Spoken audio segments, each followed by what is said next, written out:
Азыр Жылдызбек мырзага дагы суроолорум бар, бирок мен ага чейин угарман байланышта турат, угайын. Саламатсызбы? Алло, саламатсыздарбы? Угаталы, сизди өзүңүз тааныштырып койсоңуз. Мен жарандык активист Аманбой Бабакулов. Биз ошо 2010-жылы жанагы пансионаттардын баардыгы мамлекеттин карамагында өткөндөн кийин биз хронометраж жүргүзгөнбүз 2012-жылдары. Ошо ВИЧ боюнча, Солнышко боюнча, ошондо деген булар сатабыз деп чыкканда биздин жогорку кеңештин депутаттары. Ошону сатпырбай алып калганбыз. Анан бул бизге доход алып келген, биздин мамлекетке, бюджетке акча алып келген биздин пансионаттар мамлекеттин карамагында. Буга эмне баягы тоскоол болуп атат. Буга тоскоол болуп аткан ошол эле биздин чиновниктерибиз барып алып, бул жактан путевкаларды алып алып, бесплатный. Бул министр келет, тиги замы келет, мунусу келет, депутаттар келет деп отуруп эле байкуш ошол жердеги иштеп аткан директорлор иштетишпейт. Тиги келатат, бул келатат деп аларга номер даярдап эле чуркап жүрөт экен. Мен өзүм ошол жерде хронометраж жүргүзгөн адам катары мен ошону так кесе айта алам да.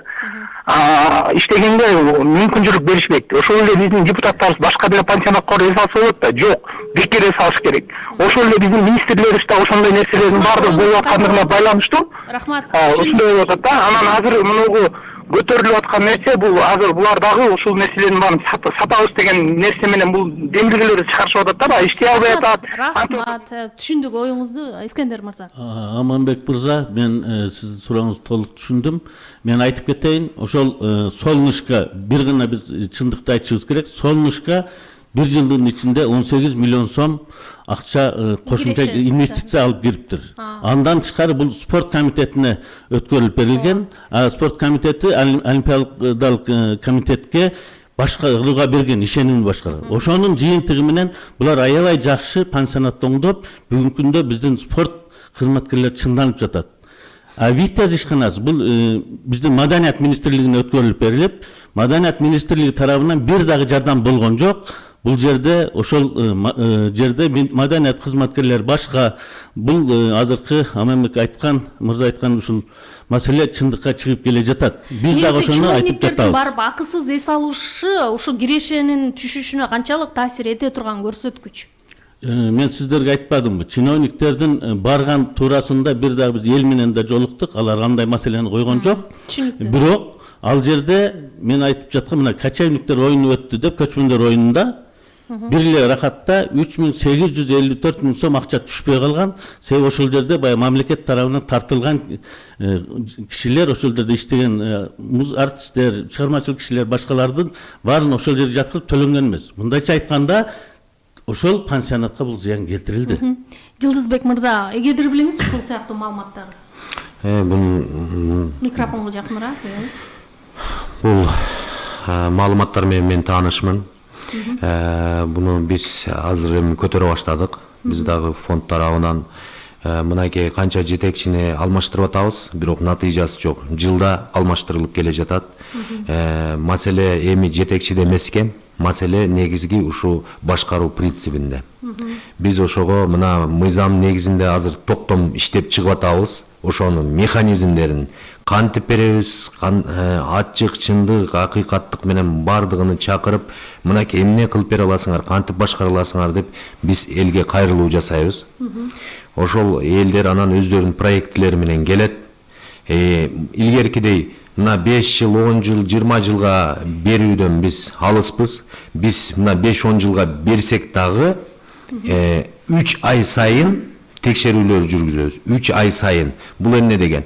Мына биринчи квартал сен брусчатканы коюшуң керек, экинчи квартал электрондук ачкычтарды коюшуң керек, үчүнчү квартал теректерди эгишиң керек, ремонт кылышың керек. Ошентип биз контролдон чыгарбашыбыз керек. Эмнеге дегенде бар ишенимдүү башкаруудагы берип койсоң 5 жылда ишенимдүү башкаруу негизи болжол менен 5 жылга деп берген атасыздар. Ошондой план бар. 5 жыл же 10 жыл. Азыр экөөнү биз караштырып атабыз. Буну комиссия чечет. Чоң комиссия түзүлөт. Бул комиссияда депутаттар дагы болот. анан маалымат массалык каражаттарын да кошобуз, бизнес коомчулуктан да кошулат, бүт жактан кошуп ушул кантип берүү механизмдерин биз иштеп чыгышыбыз керек да. Бул башка мамлекеттерде дагы жакшы иштеп атат. Азыр дагы суроолор бар. Кийинки угарманды угайын. Саламатсызбы? Саламатсызбы. Угатабыз, сизди өзүңүз тааныштырып, анан айтыңыз, катуураак сөйлөсөңүз. Бишкектин тургуну Акылбек. Азыр эле ошо конокторуңуздун бирөөсү айтты, башка өлкөнүн эмеси өзүндүкү өткөрө албайт депчи. Анан ошо Назарбаевдин эмесин сурайын дедилем да, ошол кандай? Өзүнүкү же кандай, же канча жылга арендага берилгенби ошол жөнүндө. Казакстан пансионаты боюнча сурады окшойт, э? Казакстандыкы? Бул Казакстандыкы бизде баланста жок, бул улутташтырылган эмес. Мындай, эгерде мындай суроолор болсо, бизде мындан сырткары дагы 25 пансионатыбыз мамлекеттик органдардын астында турат. Биз аларга да карашыбыз керек. Негизичи, Искендер мырза, ишенимдүү башкарууга өткөрүү канчалык деңгээлде натыйжасын бериши мүмкүн? Анан биз андан мындай кандай киреше табабыз, ошонун баардыгы киреше чыгаша деген маселенин баары эсепке алынабы? Ишенимдүү башкарууга берген бул толук өзүн актайт деп ойлойм. Себеби азыркы күндө карап көрсөңүздөр 3 ступенькалык жетекчи турат да. Биринчи мүлк фонду, андан кийин мүлк мамлекеттик ишканасы, андан кийин директор пансионат. Директорлор кеңеши деген да бар да, ар бир пансионат. Иштей турган директорлор, пансионаттын директорунун эч кандай бир правасы жок. Анын бардык жооптуу кызматкерлердин баары мүлк мамлекеттик ишканасы назначение кылат да. Ошол үчүн бул жерде мамлекет өзүнүн ичинде аябай чоң, бул жерде 50%-тан ашык, ошол жерде тапкан баары айлыкка да кетип жатат. Бүгүнкү күндө ушул алган пансионаттардын бирөөнө бир инвестиция киргизилген жок. Кайрадан аларга кайра зыян келип жатат да. Ишенимди башкарууга бергенден алар мамлекеттин алдында өздөрүнүн милдеттенмесин алат. Биз мамлекетке ушунча салык төлөйбүз, ушунча дивиденд төлөйбүз, биз ушул пансионатты монтип оңдоп жасап кылабыз деп. Негизи ушул Кыргызстандачы пансионаттар болбосо дагы мындай ишенимдүү башкарууга өткөн объектилердин мисалдары барбы? Алар канчалык бизге чыны менен эле пайда берип атат деген жагдайды айтып бере аласызбы? Мен азыр айтып атпаймынбы? Бул жаңы мыйзам биздин урматтуу президентибиз мына ушул демилгеси менен жаңы мыйзам чыгарып берип атат. Ишенимдүү башкаруу деп. Эми ошонун негизинде токтомдор иштелип чыгат. Бул боюнча бир дагы бизде мисал жок. Ошондой эле мына ГЧП деп коебуз, государственный частный. Мыйзам эчеге эле алынган. Бул эчеге алынган, бирок бунун да механизмдери иштелген эмес. Буга караган бул ГЧП деген бул куруу боюнча бир жерди алып туруп ошол жерге курасыңар деген максатта жазылган да. Ишенимдүү башкаруу бул даяр объектти беребиз. Сатпайбыз, беребиз. Силер ушуларды кылышыңар керек деп милдеттемелерди жазып беребиз. Бул жердеги угарман мындай сурап атат да, ушул ишенимдүү башкаруу боюнча. Ишенимдүү башкаруунун мыкты жагын айтып атасыңар. Бирок дейт, аны ким алат? Бул Кыргызстандын атуулдарына берилеби же чет өлкөлүк жарандарбы? Бул мааниге ээ деп кайрылып атат да. Бул жерде баары эле алса болот, эгерде ошол конкурска койгон милдеттенмени толук мойнуна алса. Конкурска коюла турган атайын шарттар иштелип чыгат, Четелдик ишканаларда башка катышка акысы болот. Уланталы, кийинки угарман, саламатсызбы? Саламатсызбы. Менде бир эки суроо да. Айтыңыз, катуураак сүйлөсөңүз. Өзбекстанга берип аткан пансионаттардычы ошол жерде азыркы бир башка мамлекеттин кишиси болобу, башка өзүбүздүн кишилер болобу. Бирок эгер өзүбүздүн кишилер болгон болсочу, ошону эппей алышпайт. Ошонун аркасынан ушул өспөшүнө, ошол жердин гүлдөшүнө, өспөшүнө дагы башка бир адамдар кызыктар болот да. Анан ошол кызыктардын аркасынан биз ээлик кылып алабыз деген кишилер дагы интерестер жүрөт. Бул биринчи суроо. Экинчи суроо, гүл бир акча табуу гана инструмент катарында болуп баратат да. Ушул инструмент катары болуп баратса, акырында патент жоготуйын дегенге дагы шарт түзүлүп калат да.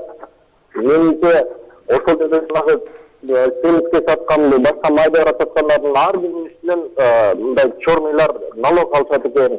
Быйыл мен ошону эс алып келгенде аябай көңүл ийген көтөрүп турган нерселер. Оюңуз.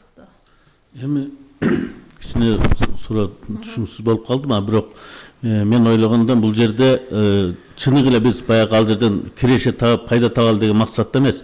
Бул биздин туризмди өнүктүрүүнүн бир сектору болуп эсептелген үчүн ошол жерде бир сырттан келген кишиге жакшы шарт түзүү маселеси каралыш керек да. Анан экинчиден мамлекет эч качан ошол дивиденд менен жашайм деген бул туура эмес. Мамлекет салык аркылуу жашайт. Мындайча айтканда биз канчалык шартты түзүп, ошол канчалык чоң киреше тапса, алар ошончолук салык төлөшөт. Ошол үчүн бул жерде биздин угармандын айткан суроосу туура. Биз пайда эле табышты эмес, ал жерде өнүктүрүп, сырттан келген киши суктана турган пансионаттар болуш керек да. Угатабыз сизди, саламатсызбы? Кошумчаңыз барбы? Кошумча бар эле. Мына азыр Искендер Төрөбаевич туура айтып кетти. Бул негизги максат берүү, сатуу эмес. Мынакей азыр золотые пески деп атпайбызбы? Биз буну чындык айтканда жоготуп атабыз. Эчтекеси калбаптыр. Жоготуп атабыз. Ошо менен жоголуп кетпесин деп биз буну сактап калышыбыз керек, өркүндө түшүшүбүз керек. Ошол максатта токтомдорду иштеп чыгышыбыз керек. Өзүңүз дагы ушул улутташтырылган пансионаттарга барганга убакыт таптыңызбы? Же болбойт? Биз чогуу барып келдик. Чогуу бардык. Кийинки угарманды алык азыр. Саламатсызбы? Саламатсызбы. Угатабыз, сизди айтыңыз. Бишкектен чыгам, атым Рустам да. Келген конокторго да салам айтылы.